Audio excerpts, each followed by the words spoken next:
హైదరాబాద్ లో భూగర్భ జలాలు అడుగంటాయి. వాటర్ ట్యాంకర్లకు డిమాండ్ పెరిగింది. ఇదే అదునుగా ప్రైవేటు వాటర్ ట్యాంకర్ నిర్వాహకులు ఇష్టానుసారంగా రేట్లు పెంచారని హైదరాబాద్ వాసులు ఆరోపిస్తున్నారు. మరింత సమాచారం మా ప్రతినిధి నుమాన్ అందిస్తారు. హైదరాబాద్ నగరంలో వాటర్ ట్యాంకర్లకు విపరీతంగా డిమాండ్ పెరిగింది. వేసవి తీవ్రత దృష్ట్యా భూగర్భ జలాలు అడుగంటిపోతుండటంతో ఇటు జలమండలి సప్లై చేస్తున్నటువంటి వాటర్ ట్యాంకర్ల మీదే ఇటు నగరవాసులు ఆధారపడాల్సి వస్తుంది. ముఖ్యంగా ఇటు ఐటీ క్యారిడార్ పరిధిలో మాదాపూర్, హైటెక్ సిటీ, హఫీజ్పేట్, కొండాపూర్, నిజాంపేట్, ప్రగతి నగర్ ఇలాంటి ప్రాంతాల్లో అయితే పూర్తిగా భూగర్భ జలాలు అడుగంటిపోతుండటంతో రెగ్యులర్ గా ఏదైతే ఉండాల్సినటువంటి వాటర్ సప్లై కంటే కూడా అదనంగా డిమాండ్ పెరిగిందని చెప్పొచ్చు.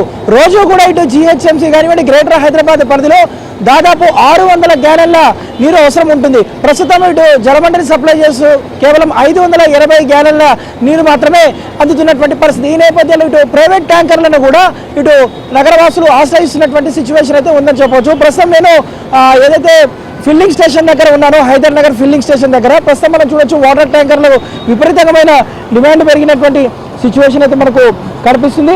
నగర వ్యాప్తంగా మొత్తం కూడా దాదాపు ఇటు 1.2 crores జనాభా ఉన్నారు. సో వీరందరికీ కూడా పెద్ద ఎత్తున కూడా జలమండలి వాటర్ సప్లై చేస్తుంది. రోజువారీ జలమండలి 600 గ్యాలన్ల నీరు సరఫరా చేస్తుంది. ప్రస్తుతం 580 గ్యాలన్ల నీరు మాత్రమే సరఫరా అవుతుంది. అంటే రోజుకు 20 గ్యాలన్ల నీరు లోటుగా ఉంటుంది. సో వేసవిలో నీటి ఎద్దడి తీర్చేందుకు జలమండలి 1000 ట్యాంకర్ల ద్వారా ప్రస్తుతము అదనంగా సప్లై చేస్తుంది. సో ముఖ్యంగా దాదాపు 11,000 వాటర్ ట్యాంకర్లు ప్రస్తుతము ఇటు జలమండలి ద్వారా అందుతున్నటువంటి పరిస్థితి. ఇవి సరిపోకపోవడంతో ప్రైవేట్ ట్యాంకర్లను ఆశ్రయిస్తున్నారు. ఒక్కొక్క ట్యాంకర్ దాదాపు 2,000 నుంచి 3,000 వరకు వసూలు చేస్తున్నటువంటి పరిస్థితి. ఇక జలమండలి సప్లై చేస్తున్నటువంటి వాటర్ ట్యాంకర్లు అయితే ఇటు నగరవాసులకు ఏమాత్రం సరిపోనటువంటి సిచ్యువేషన్ అయితే ఉందని చెప్పొచ్చు. ముఖ్యంగా మాదాపూర్, కొండాపూర్, హఫీజ్పేట్, హైదర్ నగర్ తో పాటుగా ఇటు షేక్పేట్, ఓయూ కాలనీ లాంటి ప్రాంతాల్లో వాటర్ కొరత అనేది ఏదైతే నీటి సంక్షోభం పెరిగిపోయింది. రోజువారీ అవసరాలతో పాటు తాగడానికి నీరు కూడా దొరకలేనటువంటి సిచ్యువేషన్ అయితే ఉంది. ముఖ్యంగా భూగర్భ జలాలు అడుగొంటిపోతుండడంతో ప్రతి ఏడాది సమ్మర్లో ఇటు నీటి కొరత ఏర్పడుతూ ఉంటుంది. సో ఈసారి కూడా నీటి కొరత అనేది విపరీతంగా పెరిగిపోయిందని చెప్పొచ్చు. మనం చూస్తున్నాము ఫిల్లింగ్ స్టేషన్ల దగ్గర మొత్తం వాటర్ ట్యాంకర్లు బార్లు తీరుతున్నాయి. సో మొత్తం కూడా దాదాపు నగర వ్యాప్తంగా 11,000 వాటర్ ట్యాంకర్లను జిహెచ్ఎంసీ సరఫరా చేస్తున్నటువంటి పరిస్థితి. ప్రస్తుతం మనం ఏబిఎన్ స్క్రీన్లో చూస్తున్నాము. మొత్తం కూడా వాటర్ ట్యాంకర్లతో మొత్తం కూడా ఫిల్లింగ్ స్టేషన్ల దగ్గర బార్లు తీరుతున్నటువంటి పరిస్థితి మనకు కనిపిస్తుందని చెప్పొచ్చు. నగరంలో ఏ ప్రాంతంలో చూసుకున్నా కూడా ప్రస్తుతం ఇటు నీటి కొరత అనేది విపరీతంగా పెరిగిపోయింది. జలమండలి సప్లై చేస్తున్నటువంటి డే బై డే నీళ్లు కూడా దాదాపు చాలా ప్రాంతాల్లో సరిగ్గా సరఫరా అవ్వకపోవడంతో వాటర్ ట్యాంకర్ల మీద ఆధారపడుతున్నారు. ముఖ్యంగా గేటెడ్ కమ్యూనిటీలు, అపార్ట్మెంట్లు ఉన్నటువంటి ప్రాంతాల్లో పూర్తిగా ట్యాంకర్ల మీదనే ఆధారపడుతున్నటువంటి సిచ్యువేషన్ ఉంది.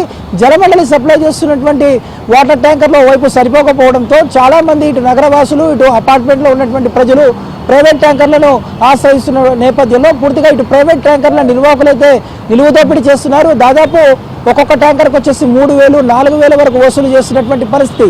సో ప్రస్తుతము ఇటు సిటీలో పరిస్థితి ఎక్కడ చూసుకున్నా కూడా ఇదే సిచ్యువేషన్ ఉందని చెప్పవచ్చు. మొత్తం కూడా నీటి కొరత అనేది విపరీతంగా పెరిగిపోతున్నటువంటి సిచ్యువేషన్ ఉంది. భూగర్భ జలాలు అడుగంటిపోతుండటంతో మాత్రం ఇటు నగరవాసులు తీవ్ర ఇబ్బందులు పడుతున్నారు. ఇక మే నెలలో మరింత భూగర్భ జలాలు అడుగంటిపోయేటటువంటి అవకాశం ఉంది.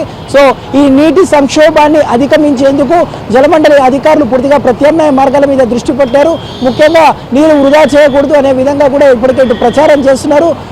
ఈ నేపథ్యంలో మనం చూస్తున్నాము ప్రస్తుతము ఇటు సిటీలో మాత్రం ఇటు వాటర్ ట్యాంకర్లకు విపరీతంగా డిమాండ్ పెరిగింది. ప్రస్తుతం నగర వ్యాప్తంగా మొత్తం కూడా 11,000 వాటర్ ట్యాంకర్లను రెగ్యులర్ ఇటు జలమండలి పరిధిలో ప్రజల కోసం సరఫరా చేస్తున్నటువంటి పరిస్థితి మనకు ఉందని చెప్పొచ్చు. వీడియో జర్నలిస్ట్ శ్యామ్తో నుమాన్, ఆంధ్రజ్యోతి, హైదరాబాద్.